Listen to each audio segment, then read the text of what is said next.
ఇంకోటి సార్ ఉత్తరాఖండ్ తీసుకుంటే మేబీ అందరూ పొలిటికల్‌గా అంత స్ట్రాటజిక్‌గా చూడరేమో ఉత్తరాఖండ్‌ని.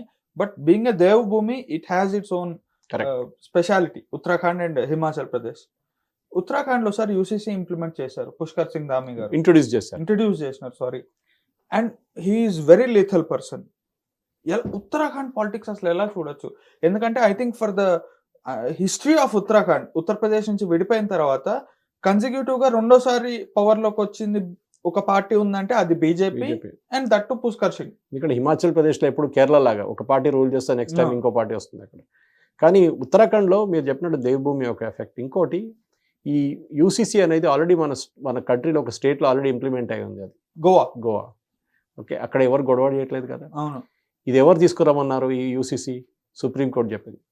వాళ్ళ దగ్గర వేలాది కేసులు పడున్నాయి. ఏంటి ఇన్హెరిటెన్స్. ఇక్కడ బీజేపీ వాళ్ళని నేను తప్పు పడతాను. బీజేపీ స్పోక్స్ పర్సన్స్ కానీ BJP communications they are not been able to communicate what is UCC. Correct 100%. Non BJP వాళ్ళు చాలా బాగా ఎక్స్ప్లెయిన్ చేస్తున్నారు దాన్ని. ఏంటి marriage, divorce, inheritance, adoption and ఇట్లాంటిది లీగల్ హెయిర్స్. ఒక Muslim technically cannot adopt anybody, adopt a child. You know that. ఎందుకు? అలా రూల్లో ఉంది, వాళ్ళ షరియాలో అలౌ చేయాలి. ఓకే. ముస్లిం పర్సనల్ లా అట్లా ఉంది. ఓకే. ఫర్ ఎగ్జాంపుల్ క్రిస్టియన్స్కి డివోర్స్ అని కాన్సెప్ట్ లేదు, మీకు తెలుసు? అది లేదు, చేయకూడదు వాళ్ళు. Because when they are taking the oath before the lord during the marriage till death do us apart అంటారు. ఓకే, మీరు వినుంటారు. చనిపోతేనే మేము విడిపోతాం అని చెప్పి. మీరు నడివిట్లట్టు విడిపోతారు. So they never have a proper law. Inheritance, ఇక ముస్లిం ఆయన ఒక హిందూ మహిళని పెళ్లి చేసుకుని స్పెషల్ మ్యారేజ్ యాక్ట్ కింద కన్వర్ట్ చేయకుండా అట్లనే ఉంటుంది. వాళ్ళకి 2 పిల్లలు పుడతారు, ఒక అబ్బాయి ఒక అమ్మాయి. వీళ్ళ ప్రాపర్టీ వీళ్ళు పోయిన తర్వాత వీళ్ళ ప్రాపర్టీ ఎట్లా డివైడ్ అవుతుంది చెప్పండి? అది ఒక పెద్ద తలకాయ నొప్పి. ఎందుకంటే యాజ్ పర్ ముస్లిం లా అమ్మాయికి ప్రాపర్టీలో ఇన్హెరిటెన్స్ లేదు, అవును, అబ్బాయికి వెళ్తుంది. ఆమె ఏమంటుంది, మా మదర్ హిందూ కదా, మళ్ళీ నాకెందుకు రాకూడదు, ఈక్వల్ డివిజన్ ఉండాలి. I come from the Nair Menon community in Kerala. మా దాంట్లో మ్యాట్రిలీనియల్ సిస్టమ్. దాంట్లో ఏంటంటే మదర్ సైడ్ నుంచి వారసత్వం. కోచాటల్ is my mother's house name. అట్లా ఉన్నప్పుడు ప్రాపర్టీ కూడా అమ్మాయికి వెళ్తుండే. ఈవెన్ గ్రాండ్ డాటర్ కూడా వాళ్ళకు మదర్ సైడ్ నుంచి ఉన్న ప్రాపర్టీ అంతా అమ్మాయిలకి వెళ్తుండే మొత్తం. మా నాయనమ్మ ఇచ్చిన బంగారం అదంతా. ఈవెన్ ల్యాండ్ ఆల్సో, వాళ్ళ అమ్మ పేరు మీద ఉన్న land will go to her daughter, not to the son. అది ఒక ఎంపవర్మెంట్ ఉండే ఆ టైంలో. ఉమెన్ని ఎంపవర్ చేయడానికి ఆ ట్రావెంకూర్ కొచ్చిన్ రాయల్ ఫ్యామిలీ ఉన్న దాంట్లో అప్పుడు పెట్టిన రూల్స్ అది. It is very well, it is worked it's time. దానికోసం ఒక అమ్మాయి పుడితే కేరళలో ఎస్పెషల్లీ మా కమ్యూనిటీలో పెద్ద సెలబ్రేషన్ అది. కానీ అది మారింది ఇప్పుడు. అమ్మాయిలు అబ్బాయిలు అందరూ డివైడ్ చేస్తారు. కానీ క్రిస్టియన్స్కి ప్రాపర్టీ, క్రిస్టియన్స్ ఏం చేస్తారంటే వెడ్డింగ్ టైంలో పెద్ద డౌరీ ఇస్తారు వాళ్ళకి కేరళలో. So that the girl does not come back and ask for the father's share. వాళ్ళ నాన్నగారు షేర్ వచ్చి అడగారు తర్వాత. కానీ మేరీ రాయ్, అరుంధతి రాయ్ వాళ్ళ మదర్ కోటయంలో ఉంటుంది, ఆమె స్కూల్ నడిపిస్తుంది అక్కడ. ఆమె సుప్రీంకోర్టుకి వెళ్ళింది 10-15 సంవత్సరాల ముందు. వెళ్ళి కేసు ఫైల్ చేసి వాళ్ళ బ్రదర్స్ మీద కేసు ఫైల్ చేసింది. మా నాన్నగారు ప్రాపర్టీ నాకు రావట్లేదు, వీళ్ళు మా బ్రదర్స్ కొట్టేశారు మొత్తం చెప్పేసి. Supreme court took a decision saying that no, she has to get the property, but it is only for her, not for entire. That again is the problem. So ఎందుకు చేయకూడదు అక్కడ? సో ఇది explain చేయలేకపోతున్నారు. Marriage, divorce, adoption, inheritance, ఇట్లాంటి దీని మీద నడుస్తుంది UCC. And UCC is a concurrent subject. And article చాలా మంది ఆర్టికల్ 44 అనుకుంటే దాని కింద సబ్సెక్షన్కి ఉంది that it can be bought about. మన ఒరిజినల్ కాన్స్టిట్యూషన్ ఉంది, అది యూనిఫామ్ సివిల్ కోడ్ రావాలని చెప్పి అంబేద్కర్ గారు ఆర్గ్యూ చేశారు. 100%. It was oppose by Nehru. Hindus తీసుకొచ్చారు, హిందూ అన్డివైడెడ్ ఫ్యామిలీ అది ఇది చెప్పి టాక్సేషన్ కానివ్వండి మిగతా అన్ని హిందువుల కోసం తీసుకొచ్చారు. ముస్లిమ్స్ చేయమంటే Nehru was not agree. So ఆ ప్రాబ్లమ్ని సార్ట్అవుట్ చేస్తున్నారు. So state wise they can also implement concurrent subject. It need not be bought in by the union government. దాంట్లో ఇంకో ప్రాబ్లం ఎక్కడ వస్తుందో ట్రైబల్స్కి ఈ వాళ్ళ రైట్ సపరేట్గా ఉంది. ఎందుకంటే మనం తెలుసు, మీకు అరకులు వెళ్తే కూడా మీరు అక్కడ ల్యాండ్ కొనలేరు. కరెక్ట్. వాళ్ళ పెండ్లీలు, వాళ్ళ కస్టమ్స్ అన్ని డిఫరెంట్ ఉంటుంది. మన దాంట్లో వెళ్ళి దాంట్లో మీరు ఈ డివోర్స్ ఎట్లా నడుస్తుంది, ఇన్హెరిట్ వాళ్ళకు separate, they have a separate rule. So the UCC rule even in Uttarakhand is not applicable to tribals. So same thing happen every north ఈస్ట్లో కూడా. దానికోసం north east will not come under UCC. So వాళ్ళ rights వాళ్ళు respect చేస్తారు. కానీ ముస్లింకి వచ్చేదాకా అరే మాది షరియా లా వెళ్ళిపోతుంది, షరియా లా ఎవడో పెట్టమన్నాడు అండి. షరియా is not legal in India. షరియా పెడదాం మనం, రేపు మీరు దొంగతనం చేసి చేయి కోసేస్తారు, అగ్రి చేస్తారా? కరెక్ట్. అది చేయరు. అప్పుడు అంటారు లేదు, అప్పుడు మన ఇండియన్ పీనల్ కోడ్ అంటాడు, సిఆర్పిసి కావాలి అంటాడు. ఇది ప్రాబ్లం.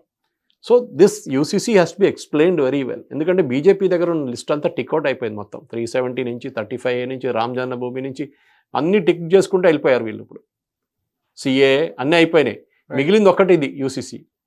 నెక్స్ట్ లిస్ట్ అదే మోదీ గారు ఇప్పుడు నెక్స్ట్ థర్డ్ టర్మ్ వచ్చిన నాకు అదే డౌట్ వస్తుంది. ఇలా మేనిఫెస్టో అన్నారు అయితే నిన్న ఆయన అన్నారు టర్మ్ ఆర్ బహుత్ అదే, but that will be more development schemes. Next 1000 సంవత్సరాల కోసం చేయబోతున్నా అని చెప్తున్నారు. Maybe will come up with new schemes especially farmers కి. అదే నిన్న చెప్పారు ఆయన, వీళ్ళు మైనారిటీ అని ఏడుచుకుంటారు కాంగ్రెస్. చాలా సార్లు నిన్నటి పార్లమెంట్ స్పీచ్ లో మోదీ గారిది ఆయన ఫిషర్మెన్ కమ్యూనిటీ గురించి చాలా పాయింట్స్ రైజ్ చేశారు. ఐ థింక్ ఆయన 10 సార్లు ఏదైనా సబ్జెక్ట్ గురించి మాట్లాడితే అందులో 2-3 టైమ్స్ ఫిషర్మెన్ కమ్యూనిటీ గురించి వచ్చింది. Why Modi or BJP government is more focusing on fishermen community? Because I have doubt sir. I mean ఇంతకు ముందు ఫుడ్ బిజినెస్ చేశాను, I did many things. So ఆ ఇంట్రెస్ట్ తోటి అడుగుతున్నాను మిమ్మల్ని. బికాస్ Gujarat has good number of ports. Gujarat doesn't consume meat much, వాళ్ళు export చేస్తారు. ఈవెన్ బెంగాల్ కానివ్వండి, Karnataka, AP, Kerala, Tamil Nadu, every state which has port, వాళ్ళు 30% కన్జంప్షన్, 70% ఎక్స్పోర్ట్ జరుగుతుంది. But whereas in Gujarat 10% consumption, 90% export జరుగుతుంది. Is this the reason behind? గుజరాత్లో వాట్ హ్యాపెన్స్, ఇది పాయింట్ ఎక్కడ వచ్చిందంటే Adhir Ranjan Chowdhury accused Modi's government of not giving anything to the minority. Modi గారు ఏం చెప్పారంటే, నేను మైనారిటీ అని చెప్పి ఒక రిలీజన్ని చూడను, ముస్లింనో క్రిస్టియన్ అని. మేము ఒక ట్రేడ్కి బెనిఫిట్ ఇవ్వడానికి ట్రై చేస్తున్నాం. ఇప్పుడు కేరళలో మీరు ఎగ్జాంపుల్ తీసుకోండి. ఇప్పుడు కేరళలో ఉన్న ఫిషింగ్ కమ్యూనిటీలో almost 70% Muslims or Christians. Southern region మొత్తం Christians, northern Malabar region Muslims, హిందువులు కూడా ఉంటారు అక్కడెక్కడ. సో ఏమైపోతుందంటే when he is giving a benefit under Matsya Sampada programme, అది వాళ్ళకి పోతుంది ఆ బెనిఫిట్. అది కరెక్ట్, మైనారిటీ అని చెప్పి ఇవ్వట్లేదు. అవును. సో దట్ ఈస్ వై ఈ సైడ్ యెస్టర్డే నేను చూడట్లేదు అట్లా. మహిళల కోసం ఒక ప్రోగ్రామ్ చేస్తున్నప్పుడు, ఒక బెనిఫిట్ ఇచ్చినప్పుడు నేను మహిళలను ఇస్తున్నాను, మీరెందుకు ఈ మైనారిటీ అని పడున్నారు? ఐ థింక్ మీకు తెలుసుంటుంది, ఈ మన హజ్ యాత్రకి పోతున్నప్పుడు దీనికన్నా ముందు 2000 రియాల్ ఇస్తుండే గవర్నమెంట్. ట్యాక్స్ పేస్ మనీ ఒక్కొక్కటి పోతున్నాడు, మన చేతిలో క్యాష్గా 2000 రియాల్ అంటే ఆల్మోస్ట్ అబౌట్ 40,000 రూపీస్ ఖర్చులకి. అది మోదీ గవర్నమెంట్ రాగానే తీసేశారు. సబ్సిడీ ఒకటి, ఎయిర్ ఫేర్ సబ్సిడీ, అది కాకుండా చేతిలో క్యాష్ అంటే ఖర్చు కోసం అంటే అక్కడే వెళ్తున్నాడు. కెపాసిటీ ఉందా లేదా పేదోళ్ళకి ఇస్తే ఇంకో మాట. మాకు కూడా చార్ధామ్ వెళ్ళేటప్పుడు మాకు కూడా అది ఎందుకు అడగట్లేదు? జగన్ గారేమో నేను జెరూసలం పంపిస్తా అంటున్నాడు. హిందువులకి ఏంటి, మమ్మల్ని కొంచెం కాశీ పంపిస్తా అంటే చనిపోయే ముందు అక్కడ వెళ్ళమంటారు కావాలంటే. అవును, ఇది ప్రాబ్లం అండి. We're taken for granted, Hindus are taken for granted. So మీరు అడిగిన ప్రశ్నకి why fishermen, why mention fishermen so many times, is this reason that నేను కమ్యూనిటీ వైజ్ చూడట్లేదు. ఈవెన్ గుజరాత్లో ఉన్న ఫిషర్మెన్ పాసిబ్లీ ముస్లిమ్స్ ఉండొచ్చు చాలా మంది. అవును. సో అట్లాంటి వాళ్ళని మేము మైనారిటీ గురించి చెప్పినప్పుడు ఈ ఫిషర్మెన్ కాంటెక్స్ తీసుకొచ్చారు ఆయన. నేను అట్లా చూడట్లేదు, నేను కమ్యూనిటీ వైజ్ చూడట్లేదు. I look at us purely, మీరు ముస్లిం క్రిస్టియన్సే మాట్లాడతారు కానీ నేను అట్లా చూడను అని చెప్పి మోదీ గారు క్లారిటీ ఇచ్చారు. That I think was excellent point. చాలా పాయింట్స్ ఉండే కానీ I think one of the best points was that fishermen community, because indirect గా they are, I mean not exactly but they are also equal to marine forces. No, agriculture అనేది మందగా దేనికన్నా ముందు కాంగ్రెస్ వాళ్ళ budget agriculture అంటే only cultivation, not aquaculture or not apiculture, not దానికి separate ministry ఉండే. ఇప్పుడు దీని అంతని బెనిఫిట్ తీసుకొచ్చి అగ్రికల్చర్ కింద వేసేసారు. Because it's technically agriculture 100%. Okay, floriculture చేస్తారా, పెసికల్చర్ చేస్తారా, ఆక్వాకల్చర్ చేస్తారా? పంజాబ్ లో ఇంతకు ముందు ఓన్లీ ఎక్స్పోర్టెడ్ ఫిష్ వచ్చేది. చాలా స్పెసిఫిక్ గా నేను రీసెర్చ్ చేసి మరి చెప్తున్నాను. ఏపీ కోస్టల్ గోదావరి బేసిన్స్ నుంచి కొంతమంది ఫార్మర్స్ వెళ్ళి so-called species which are developed in agriculture university in AP, fungus, అది ఇక్కడ ఎవరు ఏపీలో కన్జ్యూమ్ చేయరు, they don't eat much. But ఆ ఫిష్ ని తీసుకెళ్లి పంజాబ్ లో కూడా ఈ ఎట్లయితే పొలాలు ఇక్కడ గోదావరిలో మనకి చేపల చెరువులు వేసుకుంటారో పంజాబ్ లో రైతులకు నేర్పించి they are making to farm fishes. అంత డెవలప్ అయింది. ఎందుకంటే ప్యాడీ కల్టివేషన్ అనగానే మనకు నీళ్ళు చాలా గుంజుతుంది. అవును, ఒక రోజులో అది ఫినిష్ అయిపోతుంది కంప్లీట్ గా.